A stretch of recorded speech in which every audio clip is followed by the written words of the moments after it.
I never told my mother what my aunt was doing to me. So I, 24 male, have had my life flipped around. My mom was 10 and her sister, my aunt, was 14 when they immigrated from Taiwan. My mom got into a lot of trouble and she and my dad were both 14 when she got pregnant. My grandparents didn't let her get an abortion. I was so close to my mom until I was like 8 and then she just started partying, hanging out with friends, arguing with my grandparents all the time. There were a few times when she just took me after an argument and kept me away for a month or had my dad keep me. It kind of continued like that until I was 13 and my grandparents died. My aunt's engagement collapsed and she moved in to help my mom. My aunt groomed me and it messed me up. My grades dropped. I started screaming at mom and blaming how she used to act for how I acted. I got into fights at school, and I was so afraid of my aunt to the point where I'd start cuddling with my mom all night just to stay away from her. When I was 16, my aunt got pregnant and she moved away with a friend like a week later. She came over once after the baby,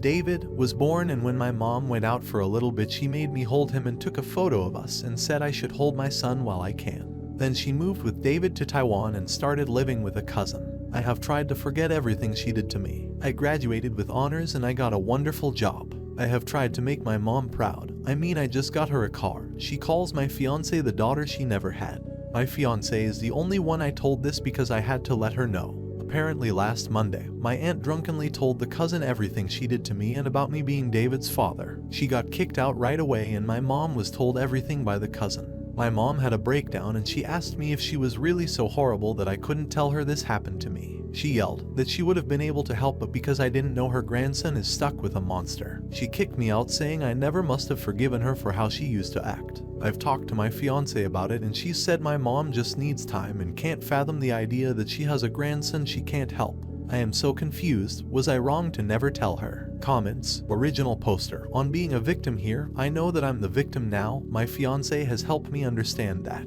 With how people used to tease me for my aunt being how she was, I used to struggle with that. But even though my mom used to neglect me, then it's like she's most mad at me because she couldn't save me and wishes she could have. And now I'm afraid that she hates me. Original poster. On why he thinks he's the asshole here. But if I'd told my mom, then she could have saved me. That's what she thinks at least, and now she must think that I hate her or something terrible. So I really don't see how I'm not wrong, especially because my son, and it's weird to even think that I have one, is with the person who hurt me. Post 2 update. AITA for never telling my mom what my aunt was doing to me. July 7th, 2023. It has been a rough month and a bit since I last posted. The day after my post, my mom called me back home and said we needed to talk. And well, when I came back and sat down on the couch to talk, she just started crying, so I started crying. She calmed down first, but I kept crying and it's embarrassing to write, but I fell asleep. My mom woke me up and we had a talk about things, and I have to thank you Divided by Bet Savings 4279 for what they told me. I told my mom how because of how provocative my aunt was and how other kids would tease me whenever they'd see her, I was so confused when things were happening and I was trying to push it all down and away. She even brought up though how she should have known something was wrong because no kid at that age should cuddle with their mom all through the night, but she was too wrapped up in trying to have fun to notice. And then I don't know, I tried to tell her how much I've worked to make her proud, and she told me that she's always been proud and I'm proof that she didn't end up being a waste of space like her parents always called her, and I'm her entire life.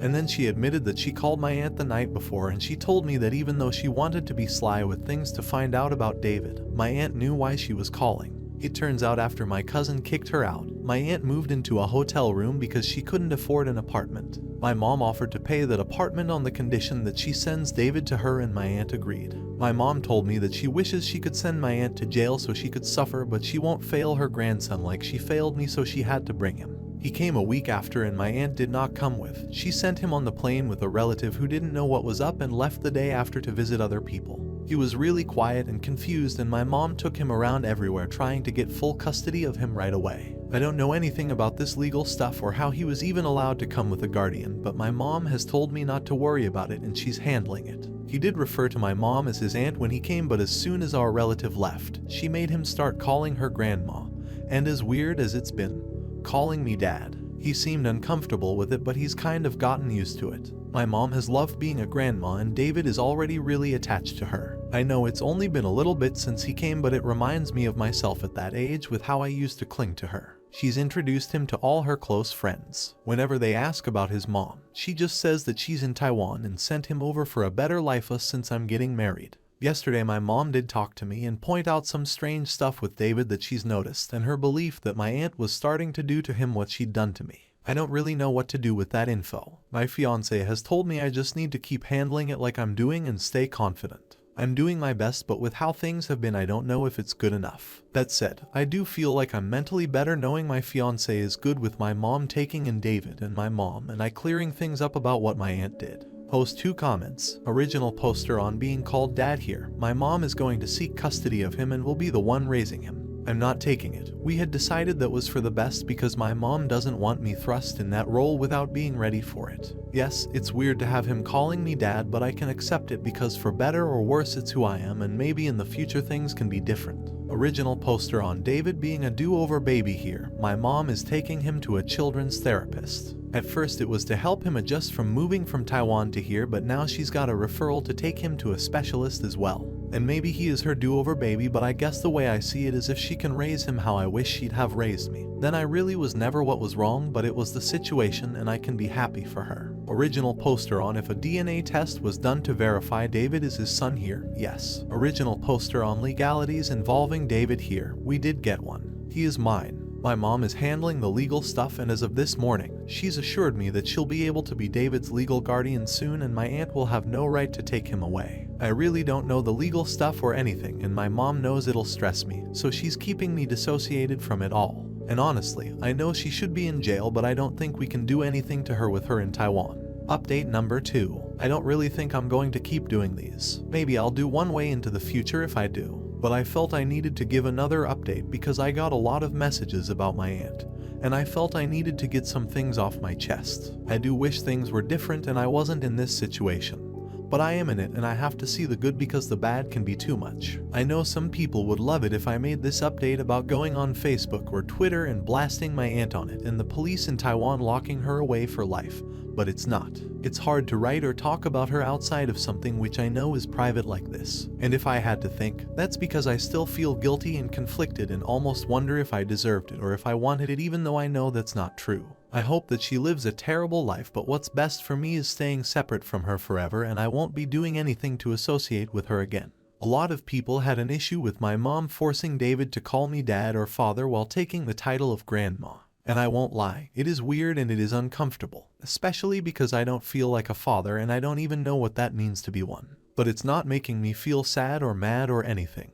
Just a little offbeat and I don't think it's anything to be angry over. And as for the rest of it, my mom officially has custody of David. I don't know how the process went, I don't know how it happened so fast or if it was even fast. I do know she did get sent documents from my aunt's lawyer in Taiwan, but she's kept me uninvolved to avoid stressing me. The thing is that one day David said something about his mom needing him to make babies. My mom honestly cried harder than she ever has that night, and when I went to her she just kept crying and hugging me and saying she's sorry. I do hope that David will snap out of it soon. He does like seeing the child psychologist my mom takes him to. She's gotten David into school, but because of his situation, they have meetings with a school district psychologist. She's got him a translator, and apparently the school's resource team is setting up something called an IEP. As for David himself, it's weird that he misses his mom, but he does. I get missing Taiwan and being scared of a new place, but I don't know why he misses her, especially since she was doing that to him. He's become really attached to my mother and my mom really loves being grandma.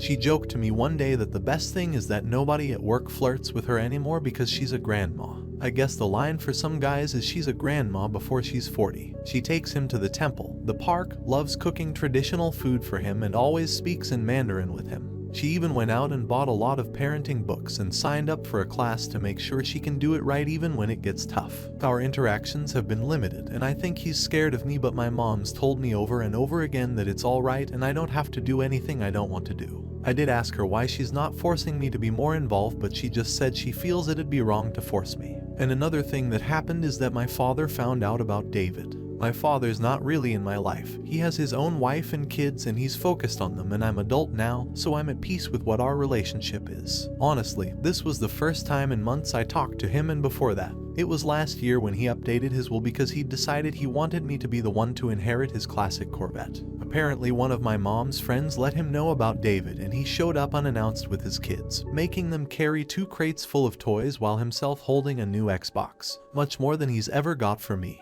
He talked to my mom about everything while his kids played with David, and I won't lie, I felt jealous of them because it seems like being an uncle and aunt is easier than being whatever I am. But when my dad talked to me that day, it was alone in my room, and he cried too because he never wanted me to be a dad as early as him, and it was weird seeing him cry or be affectionate with me. My mom and dad did take David out to the park that day, and he honestly had so much fun with them. Like, I saw them come home and he was walking between them, and my mom was holding his left hand and my dad was holding his right hand, and they seemed to be having so much fun. It was almost like that could have been us if the timing was right, and that did feel really sweet. My mom's let my dad take David to his house a few times as well, and he started calling my dad's wife Steppy. They still call me on FaceTime just to talk with him, and my dad's come a few times since then because they want to see their nephew. My mom is going to go with my dad's family on Halloween because they all want to take David out. The best thing for me though has been my fiance. I guess I never really understood the term that she's my rock before this, but I get it now. My mom gets it too and has me call her whenever I guess things start to get uncomfortable, and I get why she calls me when she's in a similar place. Her family has been amazing and understanding too. They've got a very sanitized version of what happened to me, but just like my mom.